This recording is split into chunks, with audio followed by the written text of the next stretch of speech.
ऐसा क्यों है कि एक ही प्रोडक्ट एक जगह बहुत अच्छा सेल हो रहा है और दूसरी जगह उसकी सेल ही नहीं आ रही? क्या इशू प्रोडक्ट में है? जी नहीं, इशू है आपकी लिस्टिंग में। अस्सलाम वालेकुम, welcome to my YouTube channel. मैं हूं हमज़ा और आज हम एक बहुत इंपॉर्टेंट टॉपिक को कवर करेंगे जो कि है लिस्टिंग ऑप्टिमाइजेशन पे। लिस्टिंग बना लेना काफ़ी नहीं होता, उसको बेचने के लिए उसको ऑप्टिमाइज़ करना लाजमी है। लिस्टिंग ऑप्टिमाइजेशन एक ऐसा प्रोसेस है जो कि आपके बिज़नेस की ग्रोथ में मेजर कंट्रीब्यूटर है, आपके प्रोडक्ट की सेल को इंक्रीज़ कर सकता है। आपकी चाहे कंपेन्स हों या आपकी लिस्टिंग की रैंकिंग हो या फिर सेल्स ग्रोथ हो, तमाम तर चीज़ें घूम फिर के लिस्टिंग ऑप्टिमाइजेशन पे डिपेंड करती हैं। लिस्टिंग ऑप्टिमाइजेशन कैसे करते हैं और इसके क्या क्या हिस्से हैं, ये आज मैं आपको अपनी वीडियो में समझाऊंगा। पूरा प्रोसेस समझने के लिए वीडियो को एंड तक देखिएगा और अगर आपको वीडियो पसंद आए तो चैनल को सब्सक्राइब भी करिएगा। तो लिस्टिंग ऑप्टिमाइजेशन का जो प्रोसेस है उसको मैं आपको 8 स्टेप्स में बताऊंगा और एंड में कुछ ऐसी टिप्स भी दूंगा जो कि लिस्टिंग ऑप्टिमाइजेशन में बहुत ज़रूरी है। Step 1, keyword research. Listing optimisation की फाउंडेशन होती है कीवर्ड रिसर्च। सबसे पहले उन कीवर्ड्स को आइडेंटिफाई करें जो कस्टमर अमेज़ॉन पर सर्च करते हैं। आप हीलियम 10, जंगल स्काउट या अगर ये टूल्स नहीं यूज़ करना चाहते तो फ्री एआई की हेल्प से भी कीवर्ड्स को फाइंड कर सकते हैं। फोकस करें हाई सर्च वॉल्यूम कीवर्ड्स पर, रेलिवेंट कीवर्ड्स पर, लॉन्ग टेल कीवर्ड्स पर और बायर इंटेंट कीवर्ड्स पर।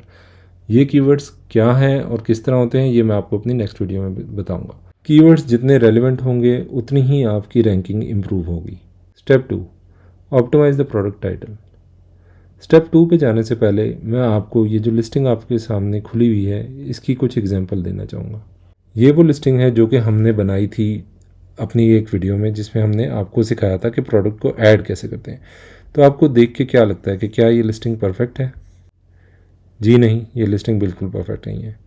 इसी के कंपैरिजन में आपको लिस्टिंग ऑप्टिमाइजेशन समझाने के लिए मैंने इस कैटेगरी की नंबर 1 रैंक्ड लिस्टिंग निकाली है जो कि है ये।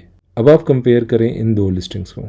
नंबर 1 डिफरेंस आपको नज़र आ जाएगा इमेजेस में, नंबर 2 नज़र आएगा इसके टाइटल में, नंबर 3 नज़र आएगा इसके बुलेट पॉइंट्स में और आगे जाके यहाँ पे आप देख सकते हैं कि ये इसकी डिस्क्रिप्शन है, जबकि आपको मैं उसकी डिस्क्रिप्शन भी दिखाता हूँ। ये रही A+ कंटेंट के साथ।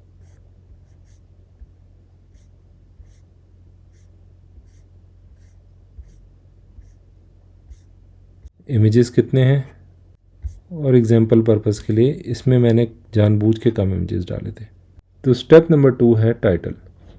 टाइटल अमेज़ॉन का सबसे इम्पॉर्टेंट रैंकिंग फैक्टर है। एक अच्छा टाइटल मेन कीवर्ड्स से स्टार्ट होता है, ब्रांड नेम को इंक्लूड करता है, प्रोडक्ट टाइप बताता है, इंपॉर्टेंट फीचर्स को बताता है, साइज़ को बताता है, कलर को बताता है। आप देख सकते हैं कि इस टाइटल में उसने main keyword stainless steel, dish washer safe और कहाँ कहाँ यूज़ हो सकता है और क्या कलर है और क्या क्वांटिटी है, ये सब उसने बता दिया है। स्टेप नंबर 3 है बुलेट पॉइंट्स। अब बुलेट पॉइंट्स क्या होते हैं वो समझ लें बात, ताकि फिर आप उसको उसके अकॉर्डिंगली राइट कर सकें। बुलेट पॉइंट्स सिर्फ फीचर नहीं है। बुलेट पॉइंट्स का मतलब है, बुलेट पॉइंट्स हैं बेनिफिट्स को एक्सप्लेन करना।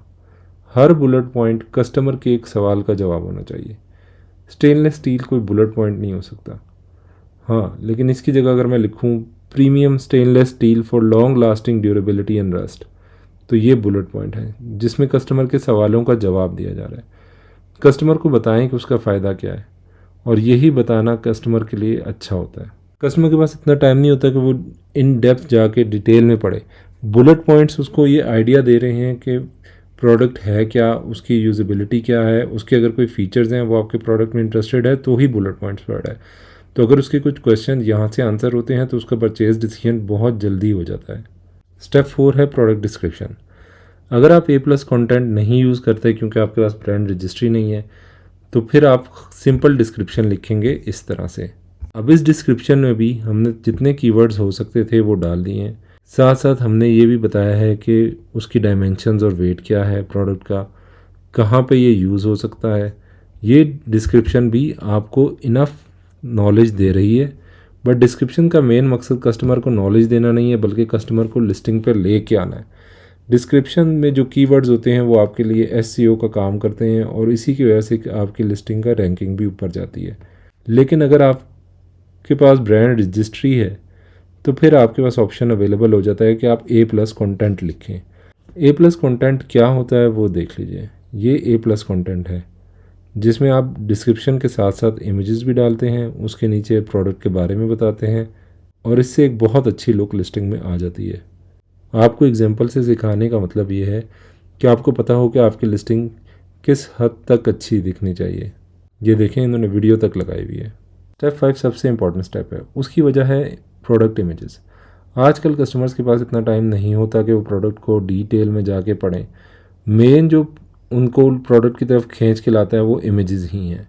अब इमेजेस में कुछ बातों का ख्याल रखना होता है। एक तो आपके इमेजेस किसी भी सूरत 6 से कम नहीं होने चाहिए, बट ये नहीं मतलब इसका कि 6 बेकार से इमेजेस डाल दें।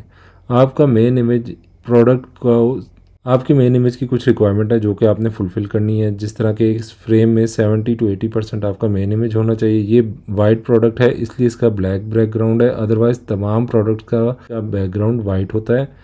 उसके बाद आपका आ जाते हैं इन्फोग्राफिक्स। इन्फोग्राफिक्स से मुराद होती है कि आपने उसमें इंफॉर्मेशन दे सकते हैं, ऐसी तमाम इन्फॉर्मेशन जो कि प्रोडक्ट से रिलेटेड ही हो।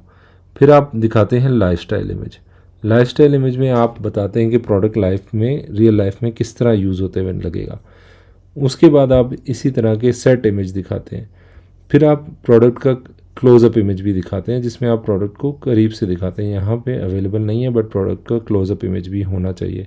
इसके साथ अगर आप वीडियो लगा दें तो वो तो कह लें कि सोने पे सुहागा वाली बात हो जाती है। तो इमेजेस का मतलब है बिकॉज कस्टमर वही ख़रीदता है जो वो देखता है। तो अच्छे इमेजेस का मतलब है ज़्यादा सेल्स। तो इमेजेस पे काम बहुत अच्छा होना चाहिए। स्टेप 6 में हम अपडेट करेंगे backend search terms. Backend search terms ऐसे हैं जो कि आपको लिस्टिंग पे नज़र नहीं आते बट SEO में one of the main character इनका होता है। सेलर सेंट्रल में बैकएंड सर्च टर्म को इग्नोर हरगिज़ मत करें। यहाँ पे आपने सिनोनिम्स, अल्टरनेट स्पेलिंग्स और हिडन कीवर्ड्स को लिखना होता है, लेकिन कीवर्ड्स को हरगिज़ रिपीट मत करें। इसमें आपके पास 250 कैरेक्टर्स की लिमिट है और उसी के अंदर आपने रहना होता है। बैकएंड कीवर्ड्स अपडेट कहाँ से करते हैं ये मैं आपको ही बताता हूँ।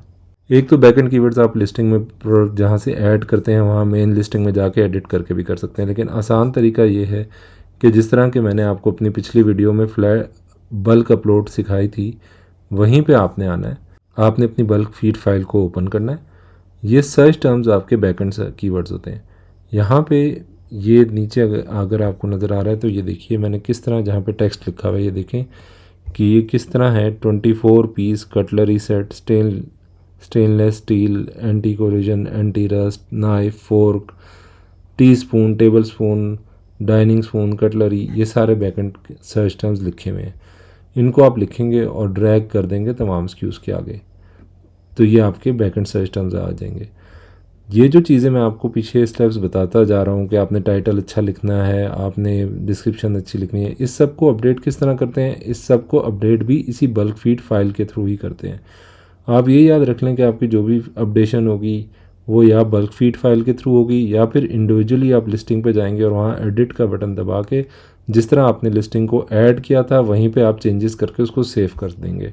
तो सब बैकएंड सर्च टर्म्स मैंने उधर अपडेट कर दिए, डिस्क्रिप्शन में इधर अपडेट कर दूंगा, इमेजेस में अपने इधर अपडेट कर दूंगा, नए इमेजेस के URLs डाल दूंगा।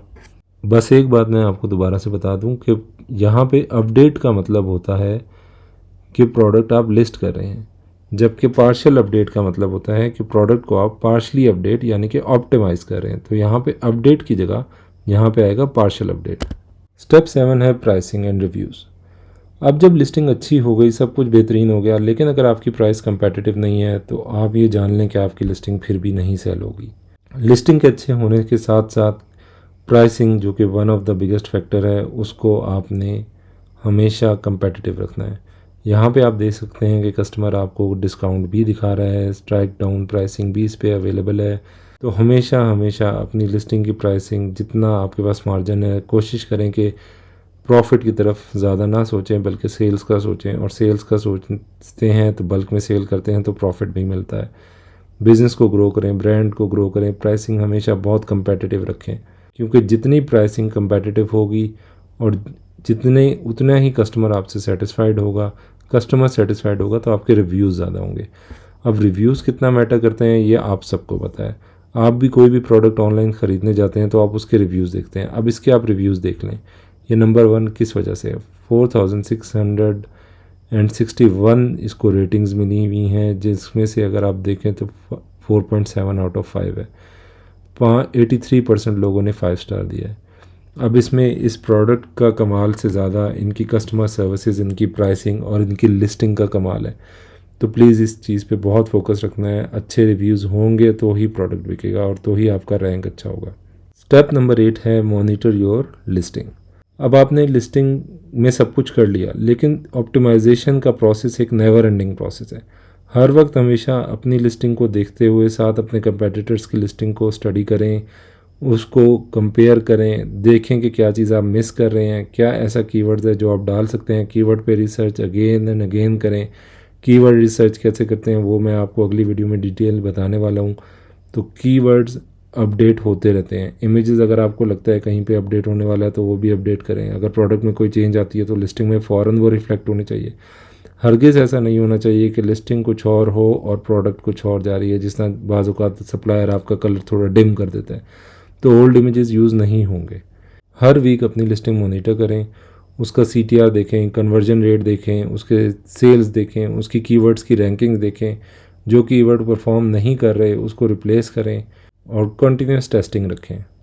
इस पूरी वीडियो में मैंने बार बार BSR का जिक्र किया है। BSR होता है आपका बेस्ट सेलर रैंक। ये देख लें, इस प्रोडक्ट का है number 1 in flatware serving sets और number 45 in kitchen and dining. आप ये समझें कि जिस प्रोडक्ट का रैंक अंडर 1 लाख है तो वो एक बहुत अच्छा प्रोडक्ट है। और प्रोडक्ट हंटिंग में भी हमेशा अपना BSR को लाजमी नोटिस में रखें। BSR होता क्या है इस पर भी थोड़ी सी नज़र डाल देते हैं। BSR है अमेज़ॉन का एक रैंकिंग सिस्टम जो बताता है कि किस कैटेगरी में कोई प्रोडक्ट कितना बिक रहा है। BSR क्यों इम्पोर्टेंट है? BSR जितना कम होगा प्रोडक्ट उतना ज़्यादा बिकेगा। आप ये समझ लें कि कम BSR ज़्यादा विजिबिलिटी, ज़्यादा सेल्स और ज़्यादा प्रॉफिट। BSR कितना होना चाहिए उसकी गाइड भी आपको सामने नज़र आ रही है कि होम एंड किचन में अगर आप टॉप 500 में हैं तो आप एक्सलेंट हैं। इलेक्ट्रॉनिक्स में अगर आप फर्स्ट टॉप 1000 में हैं तो आप बेहतरीन हैं। क्लोथिंग में अगर आप टॉप 2000 में हैं तो भी बेहतरीन है। ब्यूटी एंड केयर में अगर 1000 में हैं तो भी एक्सलेंट हैं। और टॉयज़ में भी आप देख सकते हैं अंडर 500 हैं तो बहुत ही अच्छा है। लेकिन ये आइडियल सिनेरियो मैं आपको बता रहा हूँ कि अगर कोई प्रोडक्ट अंडर 50,000 या अंडर 1 लाख भी है तो वो प्रोडक्ट बिकने वाला प्रोडक्ट है, क्योंकि अमेज़ॉन पे मिलियंस ऑफ प्रोडक्ट पड़े हुए हैं हर कैटेगरी में। तो ये था लिस्टिंग ऑप्टिमाइजेशन का कंप्लीट प्रोसेस। उम्मीद है कि आपने इससे कुछ सीखा होगा और आप भी अपनी लिस्टिंग्स को इसी तरह ऑप्टिमाइज़ करेंगे। चैनल को ज़रूर सब्सक्राइब कर लीजिएगा।